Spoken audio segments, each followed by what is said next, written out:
நீங்க பயந்துட்டு தான் போயிட்டீங்க அப்படின்னு பிரச்சாரத்தை மேற்கொண்டு வராங்க. பயத்தில்தான் கரூர் தொகுதியை விட்டு மாறினீர்களா என செய்தியாளர் எழுப்பிய கேள்விக்கு அமைச்சர் செந்தில் பாலாஜி பதிலளித்துள்ளார். எதிர்கட்சியினர் நீங்க பயந்துட்டு தான் போயிட்டீங்க அப்படின்னு பிரச்சாரத்தை மேற்கொண்டு வராங்க. அதை பத்தி என்ன நினைக்கிறீங்க?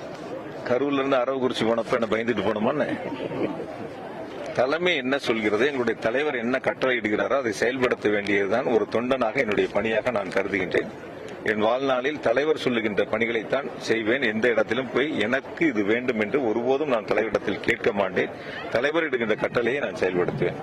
கரூரிலிருந்து அரவக்குறிச்சி போகும்போதெல்லாம் அந்த கருத்துக்கள் வரல. இப்ப தோல்வி பயத்தில் இருக்கக்கூடியவர்கள், சாதனை சொல்லி வாக்கு சேகரிக்க முடியாதவர்கள், மக்களிடத்தில் எடுபடாதவர்கள் இது போன்ற கருத்துக்களை முன்வைத்திருக்கின்றார்கள். நிச்சயமாக 4ஆம் தேதி வாக்கு எண்ணிக்கை நாளன்று நீங்கள் பொறுத்திருந்து பாருங்கள். நம்ம எல்லாம் ஒன்னாதான் இருக்க போறோம். 4 தொகுதியிலும் உதயசூரியன் வெற்றி என்ற மகிழ்ச்சியான செய்தி நீங்கள் தான் வெளியிடப் போகின்றீர்கள். வெற்றி உறுதி செய்யப்பட்டது. நான் இப்பொழுதே அடித்து சொல்கின்றேன்.